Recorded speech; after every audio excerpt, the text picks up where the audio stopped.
अस्सलाम वालेकुम, this is नूर जमान।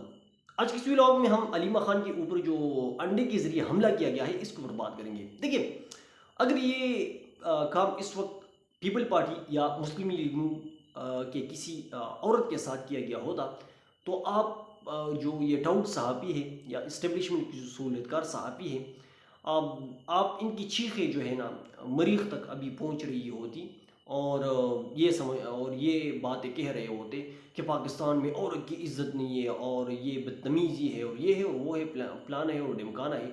लेकिन चूँकि अब एक औरत अलीमा खान क्या एक औरत नहीं है? हाँ, औरत है। लेकिन चूँकि इन लोगों की ज़ाती तौर पर पाकिस्तान के एस्टेब्लिशमेंट के हक़ में वो ये लोग इस तरह खड़े होते हैं, ये गलत को गलत और सही को सही नहीं कह सकते, तो इस वजह से इसके ऊपर खामोश हैं, बल्कि ऊपर प्रोपेगंडा कर रही है। तो अलीमा खान के ऊपर ये हमला करना असल में क्या ज़ाहिर करता है? असल में ये निज़ाम जो है ये अभी भी प्रेशर में है, और प्रेशर इस वजह से है कि अलीमा खान ही एक ऐसा किरदार है जो इमरान खान का पैगाम बाहर पहुंचा कर लोगों के सामने पेश कर देता है, और वो जिस धीमे अंदाज में इमरान खान का पैगाम लोगों के सामने पेश कर देता है, इससे लोग इंस्पायर होते हैं, और यही इंस्पायरेशन जो है पाकिस्तान के इस्टेब्लिशमेंट और मौजूदा निज़ाम हुकूमत के लिए दर्द बनी हुई है। और इसके लिए अलीमा खान के ऊपर मुख्तलिफ हमले कराएगी। सबसे पहले उन्होंने टाउट जो मरमत है इसको लॉन्च किया गया, और अलीमा खानम की जो है किरदार कुशी की गई, और अलीमा खान के ऊपर ऐसे ऐसे इल्ज़ामात लगाए जो गैर नामुनासिब थे, और यानी अलीमा खान को कंट्रोवर्शियल बनाने की कोशिश की गई, लेकिन वो जब न हो सकी, फिर पाकिस्तान के इस्टेब्लिशमेंट ने क्या किया, अलीमा खान को ब्लैकमेल करने के लिए इनके बेटों को उठाया, इसके ऊपर मुकदमा दर्ज किए, लेकिन अलीमा खान सलेंडर करने के लिए तैयार नहीं थी। लेकिन जब इसके ऊपर भी वो सलेंडर करने के लिए तैयार नहीं थी, तो आखिर में यही जलील करने का उन्होंने मंसूबा सोचा होगा। लेकिन देखिए, इज़्ज़त और ज़िल्लत ये ऊपर वाले की ज़ात के हाथ में है, ये किसी भी इंसान के हाथ में नहीं है। तो इस तरह का हमला तो उन्होंने कर दिया, लेकिन मेरे ख़्याल में लोगों के दिलों में उन्होंने मज़ीद नफ़रत की जो आग थी इसको भड़का दिया है। इसके साथ साथ आप इस बात का भी अंदाज़ा लगा सकते हैं कि इस वक्त इस निज़ाम का इमरान खान की बहन, जो जिनका ना सियासत से कोई ताल्लुक़ है और ना वो किसी पाकिस्तान तहरीक इंसाफ की किसी जो पार्टी है कोई बड़े ओहदे के ऊपर ना वो बराजमान है, बल्कि एक आम सी अपनी यानी बहन होने के नाते अपनी भाई के लिए खड़ी है, तो इसमें बुरी क्या चीज़ है?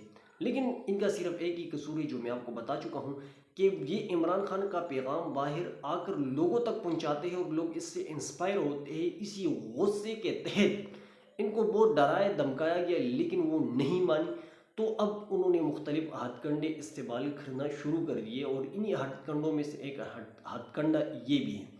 लेकिन बहरहाल अलीमा खान ने जिस जुर्रत और बहादुरी के साथ वहाँ पर खड़े होकर और मुस्कुराहट के साथ इसका जवाब दिया, मेरे ख़्याल में ये इस निज़ाम के लिए इसके ऊपर एक तमांचे से कम नहीं है। इस निज़ाम की शिकस्त खुर्दा जो है, इनको जो है इसमें भी नाकामी हो गई, अगर हम ये कहें। तो अलीमा खान ने मैं समझता हूँ एक भाई भी अपने भाई के लिए इतना नहीं कुछ कर सकता जितना अलीमा खान इस वक्त अपनी भाई के लिए करती है, और वो बिल्कुल डट के खड़ी है, और ना कोई प्रेशर लेती है और ना किसी का परवाह किए बगैर अपनी भाई के लिए बोलती है और उठ के खड़ी होती है। तो ये एक बहुत बड़ा इमरान खान की जो है एक असासा है, और इसको डैमेज करने के लिए इस तरह के हथकंडे इस्तेमाल किए जा रहे हैं, लेकिन मेरे ख्याल में ये इसमें कामयाब नहीं होंगे। इसके साथ साथ अगर हम देखें कि अभी तक इमरान खान की जो है कोई पैगाम बराह रास्त या इनकी जो है किसी के सामने अभी तक इनका कोई तस्वीर भी नहीं देगा, कोई वीडियो भी नहीं देगी। इन 2 साल से ऊपर का ज़्यादा अरसा हो चुका है, लेकिन अभी तक लोगों का जो प्यार और मोहब्बत है वो इमरान खान से कम नहीं हो रहा, बल्कि मज़ीद बढ़ता जा रहा है। और यही चीज़ पाकिस्तान के इस्टेब्लिशमेंट और मौजूदा निज़ामी हुकूमत के लिए दर्द बनी हुई है। तो मेरे ख्याल में इनको कुछ पॉजिटिव के बारे में सोचना चाहिए। इन मनफी कामों से आप मज़ीद जो है नफ़रत को बढ़ा सकते हैं, नफ़रत की आग को आप मज़ीद भड़का सकते हैं, इसको कम नहीं कर सकते। तो इसको تھوڑا سا خیال کر لینے کی ضرورت ہے۔ تو یہ تھی عمران خان کی بہنوں کے اوپر جو حملہ کیا گیا تھا، اس کے حوالے سے ایک مختصر اور چند کمنٹ۔ اور آخر میں آپ کو یہ بھی بتاتا چلوں کہ اس وقت عمران خان کی بہن سے یہ لوگ اتنی نفرت کرتے ہیں صرف پیغام پہنچانے کی صورت میں، تو آپ کو یہ بھی سوچنا چاہیے کہ عمران خان سے کتنا نفرت کرتے ہوں گے، اور وہ کس اندازے میں، کہ لہجے میں، اور کس طریقہ کار کے ساتھ یہ عمران خان کے سامنے پیش ہوں گے، آپ اس سے بھی اندازہ لگا سکتے ہیں۔ آج کے لیے اتنی کافی، انشاءاللہ نیکسٹ آنے والی ویڈیو میں آپ لوگوں کے ساتھ پھر ملاقات ہوگی۔ اس وقت تک اپنی دعاؤں میں یاد رکھیے۔ والسلام۔